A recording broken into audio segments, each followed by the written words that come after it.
a former 3-time MLB All-Star and a current analyst at the MLB Network, Dan Plesac. Jason, if you want to do this again, postseason edition, you have my number. You call me, we'll get that done. Ladies and gentlemen, he is here. Dan Plesac joins us again to talk some baseball here on what I like to call Monday Madness. We'll go live basically every Monday here in the postseason at 4:30 p.m. Eastern to talk about what is going on in Major League Baseball. And as always, we're going to bring on Dan Plesac to talk some baseball. Dan, how are we doing today? Chase, you're a man of your word. You said last week, I'm going to hook you up on Monday, and here we are. Boy, that week went fast, and I'm sorry to say your Orioles are out of the party. Oh, man. They are. It was a rough series. And honestly, again, let's just jump right into it. Obviously, wild card is wrapped up. We've already seen a game or two from each, divisional series, depending. Right now, Tigers Guardians is in game 3 currently. Wallace is being live streamed. But just mentioned my Orioles, no playoff wins again. A team that wins 90-plus games. Last year, they won 100 games in a regular season, and they have 0 playoff wins to show for it. A lot of people thought it was the pitching. This year, only 3 runs allowed. The offense could only muster 1 run. You don't score with the bases loaded and no outs. What was the problem in Baltimore? And I guess the better question, what needs to be fixed for them to take that next level and first just get a playoff win? Okay.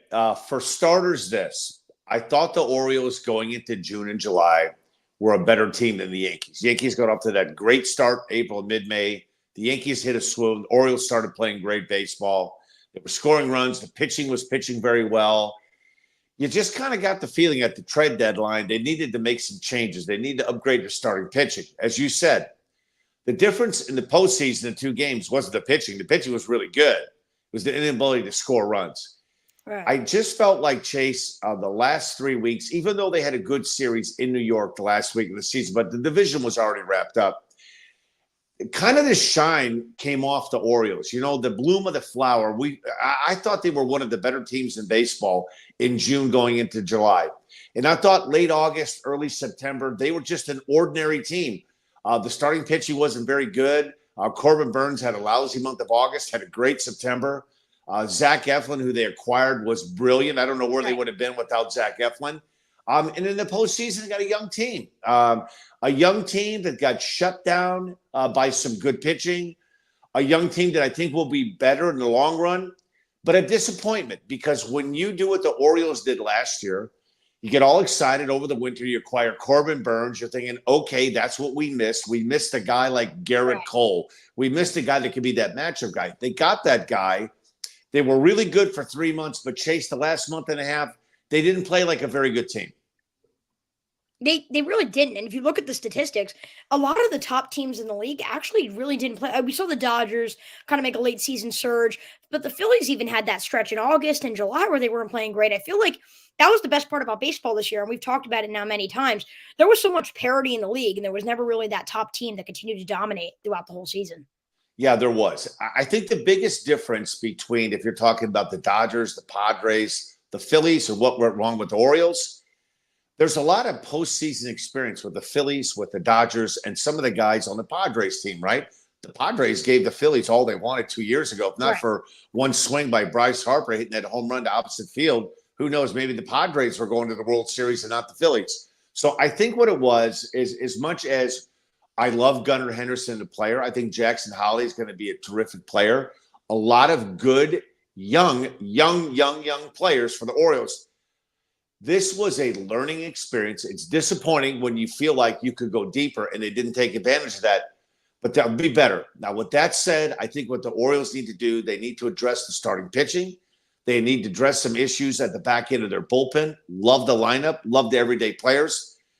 2 questions, if I'm an Orioles fan right now, that I'm scared to death. Is Corbin Burns going to re-sign back? Anthony Santander, is he coming back? So their best pitcher, and you can argue their best run producer, are free agents to be. So the complexion of the Orioles could really change in 2025. It really can. A lot of free agent moves. Ryan O'Hearn, also another free agent. So this team has decisions to make, and you have to mention. You mentioned some of those young stars. Obviously, Gunnar Henderson, Jackson Holliday, Adley Rutschman, kind of headlining them. But at the same time, you have to see: is Heston Kjerstad ready to take that step? Can you move on from Santander? Is Kobe Mayo ready to take that step? Can you move on from Ryan O'Hearn? Start to use Ryan Mountcastle less? The Orioles have a lot of questions that they do have to answer in this offseason.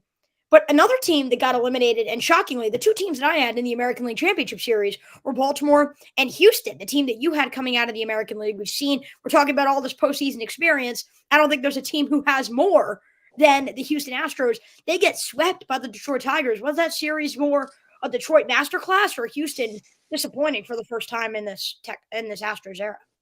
Okay, I think it was. There's some credence to teams that have to play right away, all the way down to the last week of the season, right? The Tigers were life and death till about 3 days before the season ended.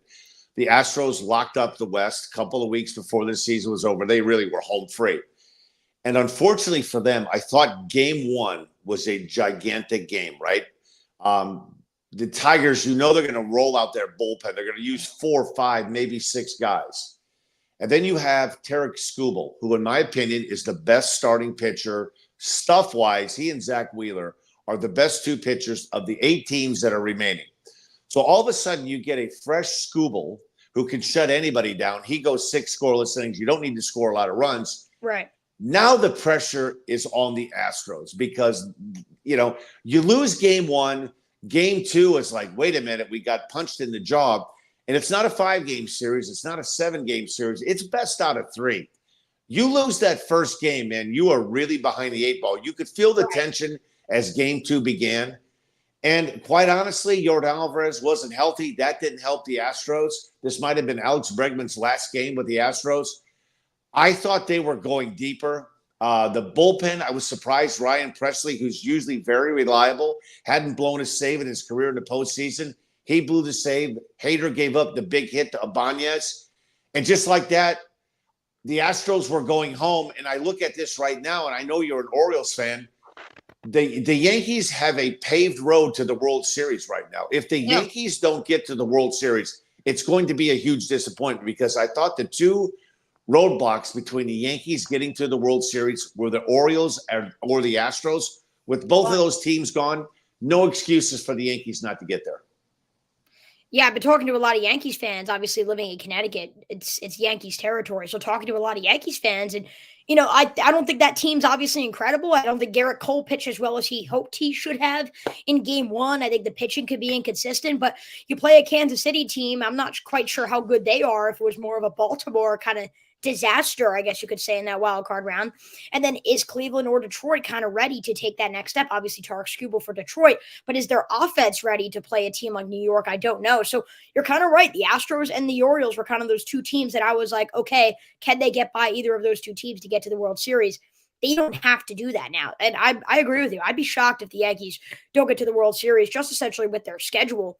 But in the same state, you have the New York Mets. What a wild card series. You're able to beat Milwaukee in 3 games. And you just look at how magical the run was. You see Pete Alonso hitting that home run, kind of changing the momentum. And I've been to their stadium this year. I hear the, oh my God, Jose Iglesias energy. And this just feels like a team that is championship ready in the clubhouse and on the field right now. Yeah, they're a really good team. That game yesterday, the Sunday game in Philadelphia, was a classic postseason game, right? The Phillies looked like that. They had that game in hand. The Mets jump out to that big 3-0 lead, and that Bryce Harper 2-run home run kind of woke the bank up. Mets took the lead. The Phillies answered back. The Phillies took the lead. I'm going to tell you this. This series, I wouldn't be surprised if it goes 5. I was surprised that the Phillies didn't use Aaron Nola in game 2. They went Christopher Sanchez. Big difference in home and road splits for Sanchez. Much better pitcher at home at Philadelphia than on the road. Right. It paid off. If I'm the manager of each team right now, I'm concerned. I don't know if I'm going to sleep very well with the lead in the 7th inning. The Mets bullpen, Diaz hasn't looked that good. Hoffman and Strom have looked not that good for the Phillies. And it really is remarkable. I'm just going to cut you off there. I mean, a few years ago, Diaz was this like unstoppable reliever. I think it really shows you what these injuries could do. And I think we talked about it when I first met you and I actually first asked you questions. But these pitching injuries these days can really, really hurt a pitcher's success and their ability. Yeah, they do. And I think right now with the Mets, their issue is going to be, I think the Phillies are in a little bit better spot because Estevez pitched a clean 8th inning yesterday. He looked really good. The problem for the Phillies is going to get the ball to Estevez. The problem for the Mets is if they get the ball to the 9th, how much confidence do they have in Diaz to close out the 9th? In game 2, he came in, got the big strikeout of Kyle Schwarber. then got the first out of the second inning, and then it was a walk, a hit, a double. I think he'd still be trying to get out of that inning if they didn't remove him. So a lot of questions on both teams with their bullpen. I don't think either one of those teams have an answer right now. The Phillies, it's going to be a race to try to get the ball to Estevez. And for the Mets, it's hold your breath, because I don't know if they feel good about anybody other than David Peterson, who's a starter. He was brilliant in Game 3 coming out of the bullpen. The Mets have some bullpen issues, but the Phillies do also. You just talked about the bullpen. How about the starting rotation? I feel like the worry I've had with the Mets is just their pitching as a whole. Is Sean Manaea that ace-type player? Do they have the depth in their starting rotation? NY Flight Jets talk Connor Long asked, Dan, are you concerned with the Mets starting rotation right now? No, I'm not concerned. Manaea and Peterson have been really good. I thought yesterday Severino made one mistake, the fastball that he threw to Harper. That was 3-0 game. It turned into 3-2. I like Manaea. I like Peterson. Listen, there are a lot of teams that have 4 good pitchers. I think Manaea will control the game in Game 3, give them a chance. One thing about this Mets team, they can hit. They hit all season long. I get it. They got off to a lousy start, but they beat some really good teams. And Monday, that game in Atlanta, they had every reason to fall apart after they lost that lead in the 8th inning. They're a good team. They're going to give Aaron Nola a lot of problems. I think that the Mets will have a little easier time getting to Nola than the Phillies will getting to Manaea, because you have Harper. They can neutralize him left on left, and Schwarber. The key for Manaea is going to be right now, after these first 2 games, take care of Nick Castellanos. There's a lot of swing and miss in this game, but Castellanos is hot right now. If I'm Manaea, pitch carefully around him. You just mentioned Nick Castellanos. You mentioned when we spoke last Monday that he was kind of that glue piece for Philadelphia, where essentially if this is a possibility for the Phillies to win the World Series, we saw they made the NLCS last year, World Series year before that. You mentioned Castellanos has to be that star, and we obviously saw that with his walk-off home run. Another comment here from the fans. Who on the Phillies is that key guy to get this series done? The guy to me that needs to start really picking it up is Trey Turner. Now, he had a decent day yesterday, had a couple of hits. He also has a lot of swing and miss in his game. And I think that with Manaea starting, it's going to help the Phillies, because I think Turner likes the ball coming into him more from the left side, right? Manaea's going to throw that curveball, that cutter, and that sweeper. Turner likes the ball coming into him more than away. That's why I thought he would struggle with Severino. For me, the key is going to be Trey Turner for the rest of this series. I would assume Manaea is going to go Game 3, which they've announced. I would be shocked if it's not Peterson in Game 4. So the Phillies are going to get 2 lefties back-to-back. For me, Trey Turner's the guy. Trey Turner, obviously one of the biggest stars, and we saw when he was hurt earlier this year how much it really hurt the Phillies' success. By the way, we appreciate the comment. We appreciate this fan here. We're going to put up some of his comments. We really do appreciate it. We just talked about the Mets. We'll see if they can get by the series against Philadelphia.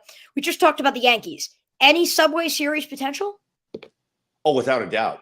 This series, Phillies-Mets, is far from over. To be perfectly honest with you, I thought this fairy tale was going to come to an end, and I thought right now the Phillies would be up 2-0. They would go to Citizens Bank, and in one of the 2 games, it would be a 4-game series. The more and more I watch and I dive into this has the potential to being a 5-game series. I'll be kind of surprised if it doesn't go back to Citizens Bank for Game 5. A really good Mets team. Are they deep enough in the bullpen? I don't think so. But listen, anything can happen. If McGill could get hot, if one of the relievers get hot, and maybe Diaz finds himself, that's going to be the key. The longer this goes, the more they're going to have to find the Edwin Diaz of the guy from 2 years ago and the guy about 4 weeks ago that's throwing the ball really well. If he doesn't pitch well, I can't see a very long run for the Mets. We're going to go rapid fire questions here before we really break down the divisional round. Just looking at the wild card, 3 teams we haven't really talked about that are out. Atlanta Braves get swept. Dan, quick reaction to that. What's next for Atlanta? Way too many injuries. Big question for the Braves is going to be Max Fried's a free agent at the end of the year. Do they bring him back? They're going to have hopefully Spencer Strider back sometime. Don't worry, the Braves will be back. They're not that far. They were healthy bodies away from being the best team in the NL. Yeah, I think we saw that they were. The previous years, obviously, Ronald Acuna does hurt them. How about Milwaukee? We keep talking about New York, but Milwaukee, another team that kind of had to deal with some injuries. But I find it pretty impressive. You trade Corbin Burns, you still find a way to win your division, get to that spot. Concerns with the Brewers starting pitching. They've always done a really good job with their minor league system. Corbin Burns, Woodward should be back next year. He had the issue with his arm. He was on the IL all year. I'm not really goo gaga bonkers about the Brewers starting pitching. Love the bullpen, but here's the problem, Chase. Bullpens are good one year, and the next year, not so good. On the positive for Milwaukee, a lot of good young position players got a chance to play. They played in some big games. They're very athletic. I would be surprised if they win the Central next year because I think the Cubs and Cardinals will be better. How about Kansas City? They are moving on compared to those two teams. We keep talking about, right, what went wrong for Baltimore. We saw Bobby Witt driving in those runs. Kansas City moves on to play New York. Does their season end here, or do you think they could get past the Yankees if things go right? They're going to have to win tonight. With that said, I love tonight's pitcher. I mean, Cole Reagans, they acquired him with the Aroldis Chapman from the Rangers a couple of years ago at the trade deadline. Really like him. He's a solid pitcher, good arm. He reminds me a lot of Cole Hamels. I thought Lugo and Waka signings were terrific. I like the Royals. I don't know if they have enough depth in the bullpen. I don't know if they have enough depth in that lineup outside of Witt and Sal Perez. Concerns, yes. I'd be surprised if they got out of this series against the Yankees, but I expect them to win tonight. I think I would really be surprised if Cole Reagans doesn't pitch really well. We saw what Reagans obviously did in game one, whatever it was. I think it was 10 strikeouts in 6 innings. We've really seen how dominant he was. And for a while, Seth Lugo was really put as that number one pitcher. And then we've seen these past 2 months, Cole Reagans, it's more like a 1A, 1B in that rotation. Yeah, both those guys are really good. Seth Lugo, he's not a guy that you watch in a game, you're going to, wow, like 98 to 100, 94, 95, good curveball. He can spin it, moves the ball up, down, in and out, goes deep into games. If it wasn't for this terrific year by Skubal, you'd have to think he'd be in the running for the AL Cy Young. He'll probably be second or third, but he's had a fabulous year. Right now, Dan, if you look, you used to be a pitcher out of the bullpen, all-star, right? A really great pitcher. Who's that guy in the bullpen right now that's still alive in the playoffs who you're really looking forward to seeing and taking the game into their own hands, helping lead their team to victory? Well, I'm going to tell you some guy that's really impressed me. The Yankees were really concerned going into the postseason. What are they going to do? Luke Weaver in game 1 was fabulous. Great fastball changeup combination. I think there are 2 pitchers right now in this postseason that people are going to go away with and go like, man, I didn't realize that guy was that good. Luke Weaver and I think Ursack of the Royals. They acquired him from the A's down the stretch. He's been really good. And I think if Kansas City can continue to play well, you're going to find out how good this guy is. Luke Weaver right now, he's the anchor leg in that Yankees bullpen. His first test, he passed it. He was brilliant in game 1 against Kansas City. He made that 9th inning look really easy. 1, 2, 3 with a couple of strikeouts. We've been talking about how easy it is for the Yankees to get there. What's the biggest challenge? Is it an opponent, or is there something on this Yankees team that could make them disappoint again? Yeah, it's going to start tonight. The Yankees have a difficulty hitting left-handed starting pitching. That's why I think the Royals have an advantage tonight. For some reason, you don't know why that would be. I would be surprised if this. I don't think Aaron Judge, if the game is relatively close, 1st inning, 4th inning, 8th inning, 9th inning, he's not getting anything to hit. Somebody else is going to have to drive in runs. And I really like the fact that the Yankees have struggled against left-handing starters. And that's why I think Reagans, I don't know if the Royals will win tonight, but I have a real good feeling that Reagans is going to pitch well. We saw that in that game, right? The Royals only won 1-0 in game 1 against Baltimore. But if he could pitch well, that is obviously key. Yankees, right? You have Juan Soto. He's a free agent. There's been a lot of conversation. What do the Yankees do with him? Do you think what they do in the postseason will determine whether they want to re-sign him or not? Or do you think that's kind of already been decided by the front office? I think it's been decided. I think if he has a monster run in this month of October and he puts himself out there and he has an October to remember, it's going to be hard for the Yankees not to bring him back. With that said, Chase, I don't know if the Yankees want to swim in that deep of water as far as salary goes. They're probably thinking, hey, do we want to pay him more than Aaron Judge, who's our best player, other than Ohtani, second best player? Some people think the best player because he plays every day. I think it's 50-50. I really do. In the bottom, when I put my thinking cap on, there's a couple of scenarios I see. the obvious one is the Mets. Steve Cohen, who owns the Mets, has a lot of money. He's not afraid to spend it. And if the Mets feel like he's the player that can get them over the top, I don't think they'll have any problems writing that check. And that check's probably going to be north of $500 million. I'm not sure the Yankees will go that high, but I think the Mets will. And don't be surprised. And I know you're going to like, what? It doesn't sound right. But don't be surprised if Santander leaves, that the Orioles jump in with a new ownership group and say, hey, you know what? Maybe let's take a run at Juan Soto. But I would be shocked if Soto wasn't a member of the Yankees or the Mets. Let's put it that way. Yeah, it looks like he'll try to keep his houses in New York. But you brought up Baltimore, right? You have a new ownership group. They got in really late last year. They immediately traded for Corbin Burns. They wanted to make that splash immediately. Something that the old ownership group, led by Peter and John Angelos, didn't do is they didn't really make many impactful moves. They weren't afraid to sign players. See Chris Davis, who's going to be paid till like the end of time now. But they really, I think, overpaid for some guys. Do you think David Rubenstein here, you watch what happens in this postseason, is going to come out and say, hey, let's pay someone? And, even if they don't get into the Juan Soto sweepstakes, how about Corbin Burns? He's going to be requesting a lot of money. Do you think Baltimore and Rubenstein will be willing to give him that paycheck? I do. I think that I would be surprised if Burns wasn't wearing an Orioles uniform. But that said, if that happens, they're out on Juan Soto. Right. There's no way that they can afford both those guys.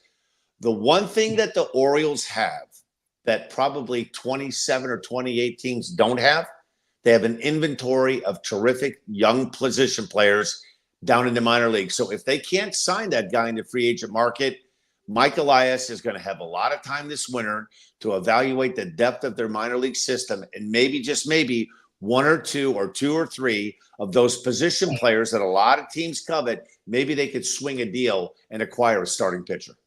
Which of those guys? You obviously have Basayo, you have Kobe Mayo, you have Jackson Holiday. I doubt the Orioles would part with Holiday just because of all the potential we've seen there. Are there any guys that think the Orioles could definitely target? We saw they give up Connor Norby for Trevor Rogers, which hasn't really worked out. Could you see the Orioles giving up a Mayo or a Kerstad? Which guys would you see that? Yeah, I think if the right guys come available, I think one of the things the Orioles are going to do, they're going to call, they're going to knock on the door of the Seattle Mariners, right? What do the Mariners need? The Mariners need hitting, right? They can't score runs. But what do they have? They have a stable of a lot of good young starting pitchers. Maybe a guy like George Kirby. You put a deal together where you could get a guy like Kirby, because the Mariners can't keep all those young pitchers. They're already come salary and free agent eligible at the same time. I think the Mariners are going to move one of their starting pitchers. I think George Kirby might be that guy. There are going to be a lot of teams kicking the tires with the Mariners this winter, asking about that starting rotation. A guy like George Kirby would be a great fit for the Orioles. You know what's interesting is a team that we haven't even mentioned throughout this entire episode is the San Diego Padres. They get by that wild card round extremely easily. People were saying this could be a World Series type team. It's 1-1 in that series. Do you see the Padres getting out of this and possibly being that World Series team? I'll be surprised if they don't beat the Dodgers. They're a better team right now than the Dodgers. The Dodgers starting pitching is in shambles, right? Yamamoto missed most of the season, came back, started game one. Flaherty wasn't that bad last night. I'm really concerned if I'm a Dodger fan. I don't know what Walker Buehler we're going to see on Tuesday night. I'm not sure the Dodgers know what Walker Buehler is going to be. Clayton Kershaw's not pitching the remainder of the postseason. They have all of their goods. Think about this.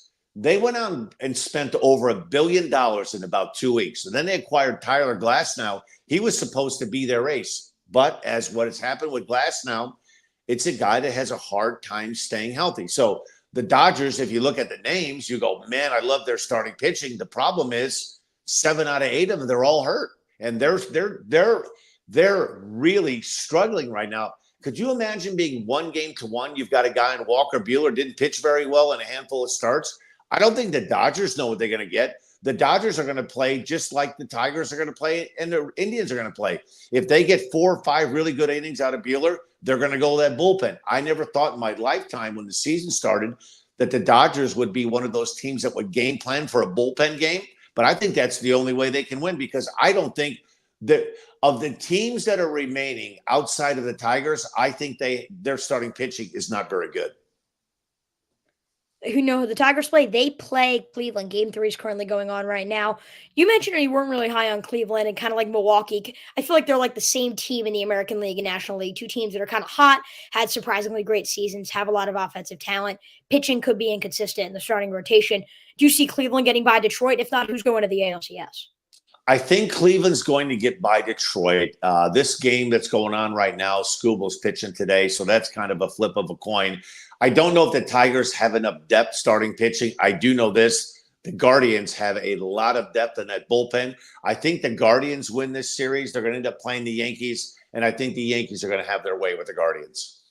All right, so you say the Yankees over the Royals, you say the Guardians over the Tigers, the Yankees in the World Series. What do you think in the National League? You mentioned the Dodgers. You don't feel confident? Does that mean a San Diego Mets matchup? What do you think? No, I think it's going to be San Diego, Philadelphia Phillies in the League Championship Series. I've been on the Phillies train all year. I'm not jumping off. I don't know how. I don't know why. But Strom and Hoffman have got to figure things out in about the next 24 hours. This team is built to go deep into the postseason. Either Strom or Hoffman need to pitch well. Kerkering also gave up a home run yesterday. If they don't straighten this bullpen thing out, I think they're going to win this series against the Mets. But if they don't straighten the bullpen out, I don't think they'll get by the Padres. So, Phillies.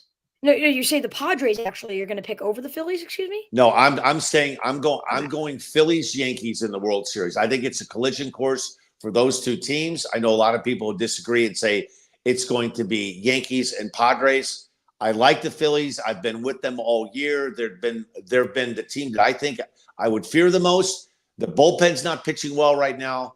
If they don't straighten that out, they're not going to go on, but I think they'll find a way to do that.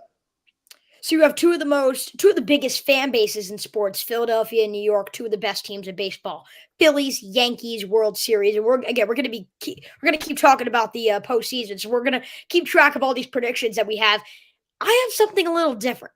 What do you I have have? a Subway Series. I have Really? Yankees, Okay. and I have the Mets. And let me just say this. I don't know if they could get by Cleveland, right? Because it's going to be hard. If they don't win today with Scooble on the mound, I find it hard to believe that the Tigers are going to get past Cleveland. But if they can, I see the hottest team in baseball over the past month and a half against a flawed team in the bullpen. I'm not saying that the Yankees would lose to Detroit, but all I'm saying is I would not count out the Tigers from doing something special. And if that lines up, then it's Tigers-Mets World Series. And if someone told you that in May, you would not have even believed them. No doubt about it. For selfish reasons, that would be great for me because I'm on site covering both pre and the post game show. So I could stay at home here in New Jersey, just drive to Citi Field and Yankee Stadium. You know, the worst would be Yankees Padres having that 6-hour flight across country a couple of times. I think it would be great for baseball. If it was Mets Yankees, it would be great for baseball. It would. I think that the New York fan base clashing would obviously be incredible. And I think it would be great to see the Mets. They've had so much talent over the years. I think if they could finally get to the World Series for the first time in a little while, I think it would definitely be great for the fan base. I'm right along there with you, Chase. Dan Plesac, thank you. So, wait, before we even do this, you never said, is it Yankees or Phillies? We saw the Yankees beat up on them earlier in the year. Which one of those teams wins if they do face off in the World Series? Chase, I'm not backing down. On opening day, I thought the Phillies were the best team. I think it's going to be Phillies-Yankees World Series. Phillies win the World Series in 6 games on a Kyle Schwarber walk-off 3-run home run. How's that? If that happens, it's going to go down as one of the greatest moments in baseball history. I have the Metropolitans. I think the Mets are going all the way. I think it's incredible. I see their energy. Citi Field is absolutely incredible with that home crowd. I love the Jose Iglesias, oh my God, energy. That team just has something going. And when I look at that team and I look at their clutch moments and I look at the way that they're built, to me, that feels like a championship team. But as always, we're going to continue to watch. We're going to continue to find out. We're going to continue to love Major League Baseball. Dan Plesac, we will see you in 1 week. Thank you so much. We appreciate you coming on. Next Monday, same bat channel. Let's do it again, Chase. Over and out. 4:30, audience. I hope you guys did enjoy. And please, again, be sure Monday at 4:30 next week, and probably the next week as well. We're going to have to coordinate some of the next schedules. For right now, Monday at 4:30. Be sure to check it out. Dan Plesac, thank you so much. We'll wrap up the live stream here alongside MLB Network analyst Dan Plesac. I'm your host, Chase Coburn. We will see you next time right here from Chase's Sports News.